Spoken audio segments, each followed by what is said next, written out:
Buenas tardes para todos. Muchísimas gracias por participar en este módulo de SARLAF. Mi nombre es, como Liliana les acaba de mencionar, mi nombre es Elisa Arias. Soy administradora en seguridad y salud en el trabajo, magíster en sistemas integrados de gestión y actualmente me encuentro cursando la maestría en seguridad vial, auditora Trinorma y auditora SARLAF en estos momentos. Estamos en este módulo para mostrarles que el SARLAF no debe ser un sistema independiente, toda vez que estamos acá, un grupo importante de empresas de transporte de pasajeros, de transporte especial, y que estas empresas ya por su misma actividad, por su requisito legal de habilitación como empresa de transporte especial, pues ya deben estar certificadas bajo las normas ISO 9001 e ISO 45001. Asimismo, las demás empresas que son también vigiladas por la Supertransporte, a las que les aplica la resolución 2328 de SARLAF, pues que no tengan un sistema de gestión obligado a certificarse, tienen un sistema de gestión bajo los parámetros del decreto 1072, es decir, sistema de gestión de seguridad y salud en el trabajo. Yo veo dentro del público personal de SST, veo mucho personal de transporte y la idea que es que este proceso de formación sea muy dinámico, hagan sus preguntas, levanten la mano en cualquier momento, porque la idea es que ustedes salgan de este diplomado con unas nociones básicas, importantes, y que comprendamos que si cogemos este sistema y llevamos los elementos comunes a los demás sistemas de gestión, va a ser mucho más fácil su implementación, va a ser mucho más sencillo el control y vas a hacer una articulación, un seguimiento integrado. No vas a tener que tener por allí una política de SARLAF, por allí otro sistema de SARLAF, sino que puedes articular perfectamente. Yo dentro de los pasos, de los requisitos de las normas, yo acá me voy a dirigir a unas normas de alto nivel, que son normas ISO, que son estándares internacionales, que aplica exactamente igual aquí que en otro país, que el numeral de la norma es exactamente lo mismo. Entonces lo que vamos a hacer durante esta clase es entender cómo se articulan, cómo se comunican y qué elementos en común tiene el SARLAF con las demás normas que estamos viendo como de alto nivel. ¿Listo? Ya sabemos todos que el SARLAF es un sistema de administración de riesgos de lavado de activos, de financiación del terrorismo y de financiamiento de la proliferación de armas de destrucción masiva.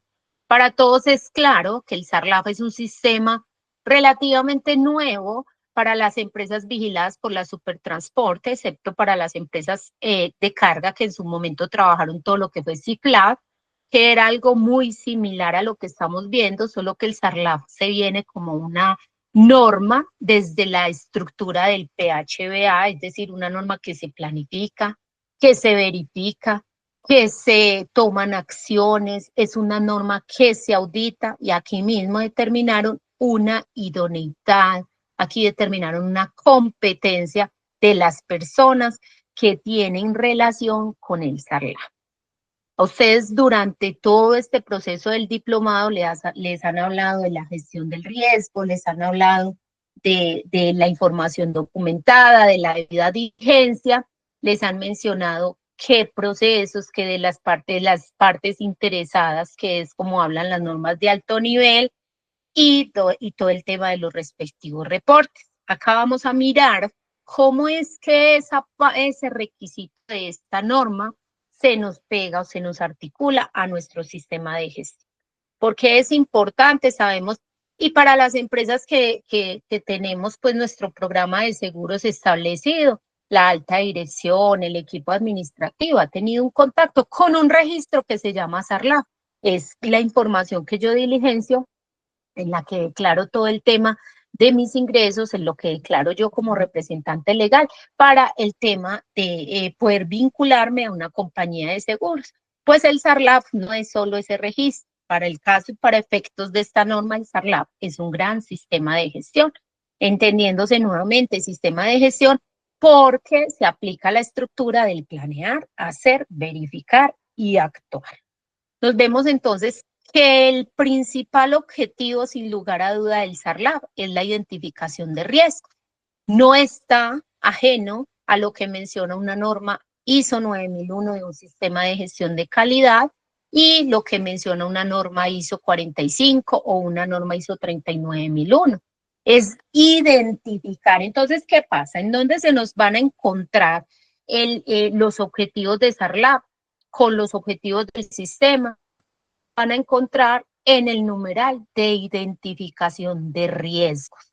Para calidad son riesgos y oportunidades, para seguridad y salud en el trabajo son riesgos y peligros, para seguridad vial son riesgos viales y para el caso de SARLAP son riesgos financieros.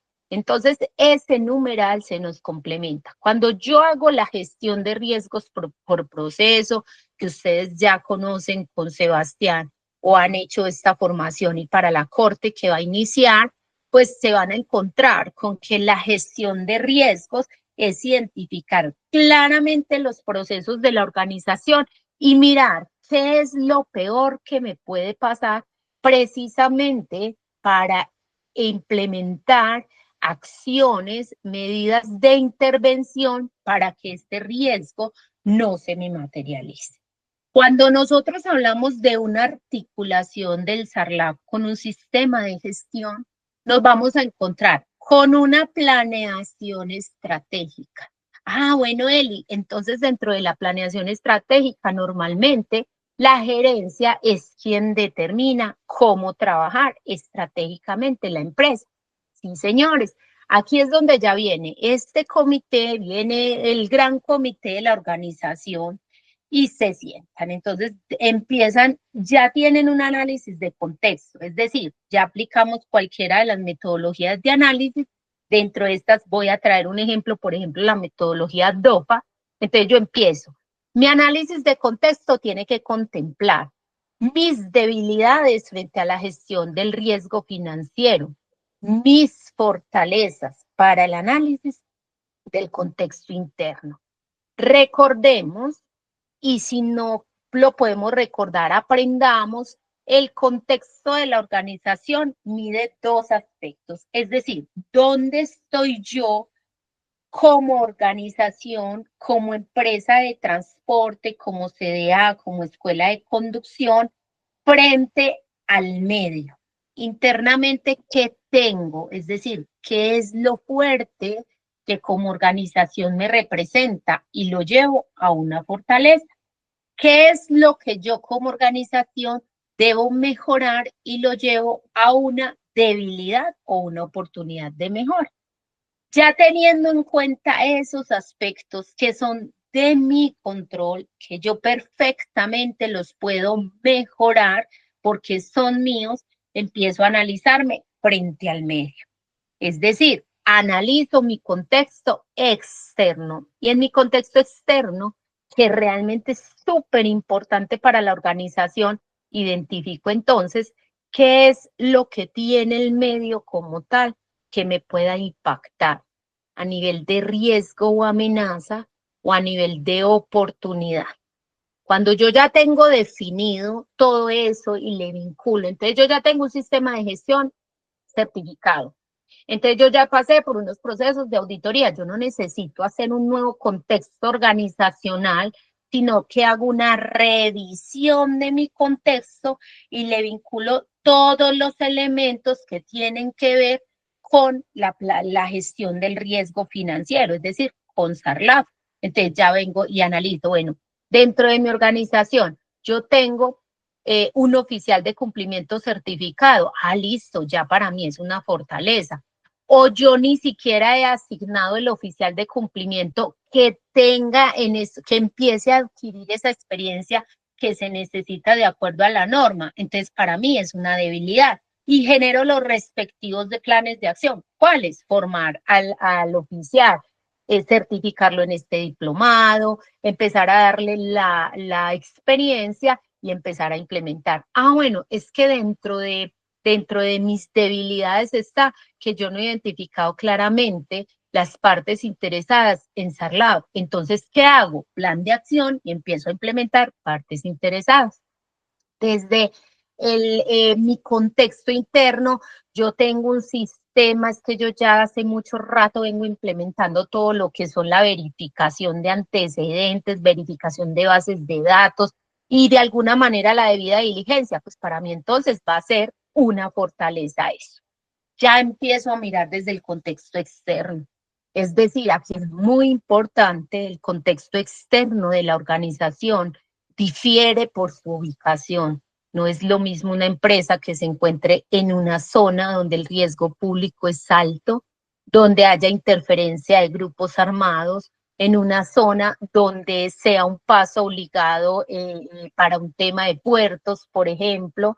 Una zona, por ejemplo, no es lo mismo el riesgo a nivel externo de una empresa de transporte de carga, al riesgo de un centro, de una escuela de conducción, al riesgo de un CDA, al riesgo de una empresa de transporte especial o de transporte de pasajeros por carretera.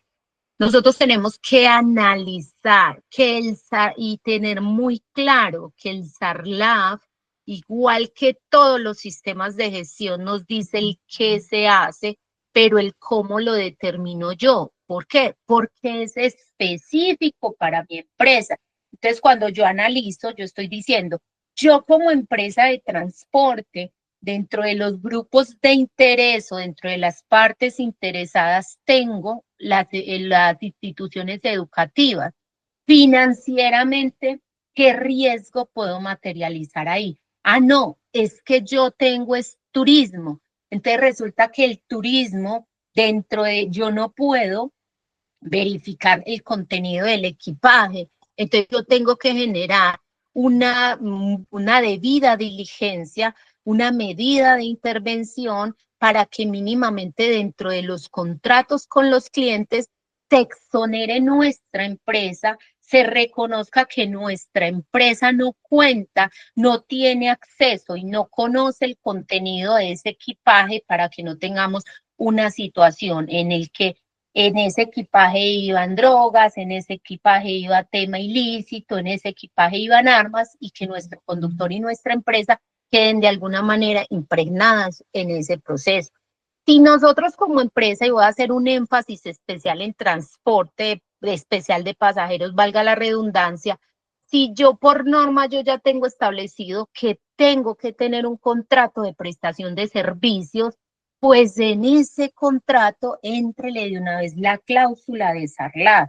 ¿Para qué? Para que dentro de ese grupo de interés ya se asuma la responsabilidad y como empresa reconozca ante cualquier operativo, ante cualquier proceso legal, que yo no voy hasta la verificación del contenido de los equipajes de los usuarios del servicio, ¿cierto? Por ejemplo, las escuelas de conducción, una escuela de conducción, el tema de la declaración de recursos o de ingresos o de declaración económica que tengan los usuarios es sencilla en el sentido de que ellos lo que hacen es un pago de una licencia de conducción, por ejemplo, o de un curso de formación. Diferente para las empresas de carga, donde la carga, o sea, lo que mi cliente está manifestando es que yo tengo un transporte de una mercancía y él me está diciendo que, porque para eso lo estoy declarando en mi manifiesto de carga. Listo. Entonces, dependiendo de la organización, es el análisis del contexto para que lo tengamos presente. Eso desde la planeación estratégica y desde allí yo empiezo a determinar objetivos, empiezo a determinar estrategias, empiezo a determinar indicadores de gestión. ¿Tenemos alguna preguntita hasta ahora? Si estamos muy técnicos, me dicen por favor para que nos quede muy claro o si definitivamente vamos viendo que esto va cogiendo formita. Listo. Entonces, cuando ustedes vayan dentro del mismo análisis de la organización, ustedes tienen algo que se llama Lisa, partes. Lisa, hay una preguntita de Jorge Rafael Plata. Jorge, tienes la palabra antes de continuar.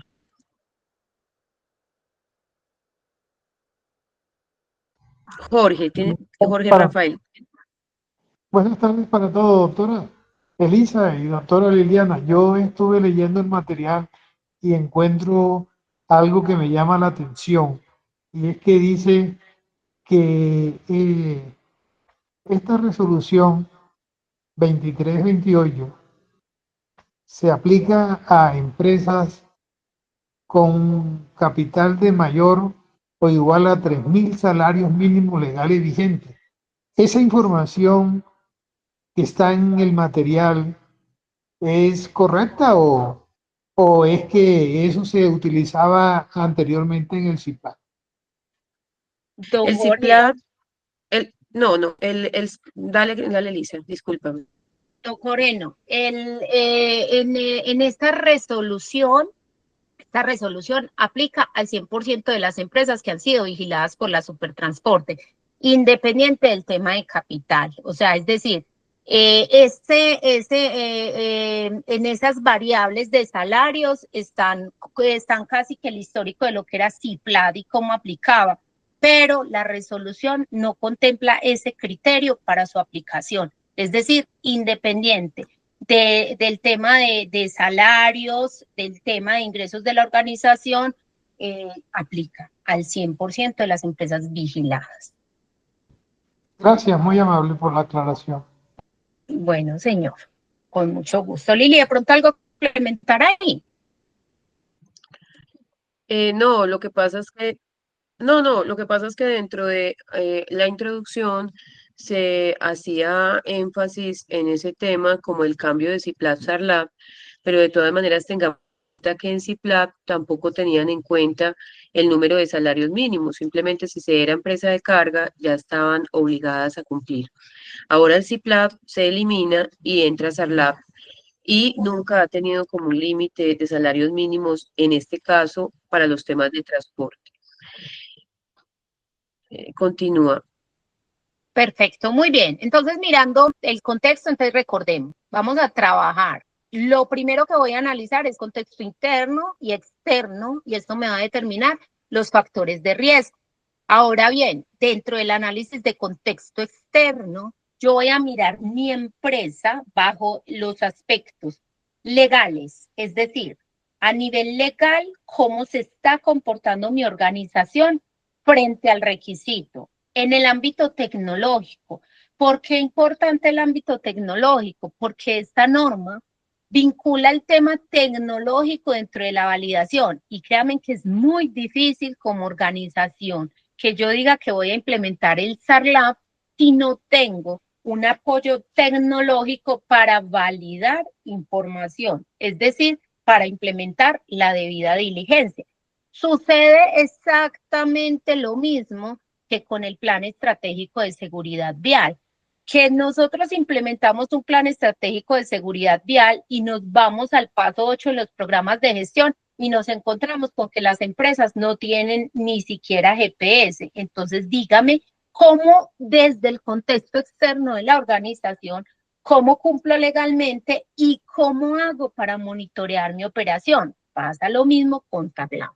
En el ámbito competitivo, pues yo tengo que mirar a nivel de gremio, a nivel de empresa, a nivel de organización, a nivel regional, cómo se comporta mi empresa, si tiene oportunidades o al contrario lo que tiene es amenazas.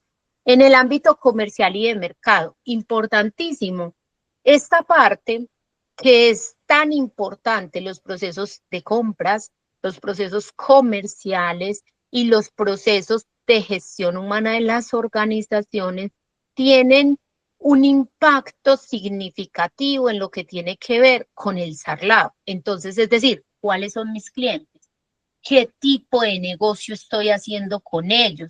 ¿Cómo estoy? Si yo estoy haciendo una negociación con una entidad pública, ¿cómo estoy en el tema de buen gobierno, de transparencia, cómo estoy en el tema de dádivas, en el tema antisoborno, porque esta norma vincula todo lo de buen gobierno y buen gobierno hace mucha referencia a lo que tiene que ver con las compras, con las ventas, es decir, yo estoy licitando y estoy licitando en un portal que se supone es transparente, cómo estoy manejando mis licitaciones, cómo estoy manejando mis contrataciones privadas. Listo. En el ámbito cultural, ¿cierto? No es lo mismo una zona alejada, una zona en departamentos donde sabemos, vuelve y juega el tema de riesgo público, riesgo social, cómo es el ámbito cultural en una negociación. Es decir, cuáles son los criterios para poder comprar, cuáles son los criterios para poder comercializar. Exactamente en el ámbito social igual, por ejemplo, los procesos de selección de personal. ¿Qué pasa entonces cuando a mí me están diciendo un cliente que yo voy a prestar un servicio de transporte en La Guajira y me están diciendo, venga, la condición, el código de ética y buen gobierno de mi empresa para contratarlo a usted como empresa es que vincule el personal de la zona? Y yo en el personal de la zona me estoy encontrando con personal que ni siquiera el idioma puede manejarlo, que no tiene el nivel de formación, por así decirlo, en seguridad vial. ¿Cuáles son las acciones que yo voy a implementar desde ese ámbito cultural? ¿Para qué? Para poder licitar. ¿Para qué? Para poder participar en este proceso. Porque normalmente estas empresas, desde su tema de responsabilidad social empresarial, vinculan ese requisito de la zona. ¿Cómo me preparo yo desde mi contexto externo o desde mi contexto interno en los procesos de selección para que ese perfil de ese conductor o de esa persona que va a trabajar en esa zona cumpla efectivamente con los criterios que el cliente necesita, pero con esos criterios ya tan amplios? Porque ya, ¿qué pasa? Yo ya tengo unos roles y unas responsabilidades. En ese perfil de cargo manual de funciones yo ya determiné unas responsabilidades desde seguridad y salud en el trabajo, unas responsabilidades desde seguridad vial, unas responsabilidades desde gestión ambiental si tengo un sistema certificado, y ya viene unas responsabilidades desde SARLAF. Entonces, todo eso lo vinculo a ese elemento. Desde el ámbito económico, y ojo aquí, importantísimo el tema del ámbito reputacional. En el SARLAF yo tengo que contemplar sí o sí en la identificación de riesgos todo el tema reputacional. ¿Listo? En el tema o de imagen como tal. Es decir, si a mí, por ejemplo, me detienen un vehículo y ese vehículo iba cargado de droga, la imagen corporativa de mi empresa es la que se ve marcada allí, y allí es donde va a haber la pérdida de imagen de la organización. ¿Por qué? Porque ya me van a publicar en redes, y el mismo cliente me va a investigar, el mismo cliente, el mismo proveedor, o dependiendo de la cadena de valor que tenga. ¿Listo? Dentro del contexto interno, yo también tengo que contemplar los valores, el tema cultural de mi organización, los conocimientos de la organización y mi desempeño.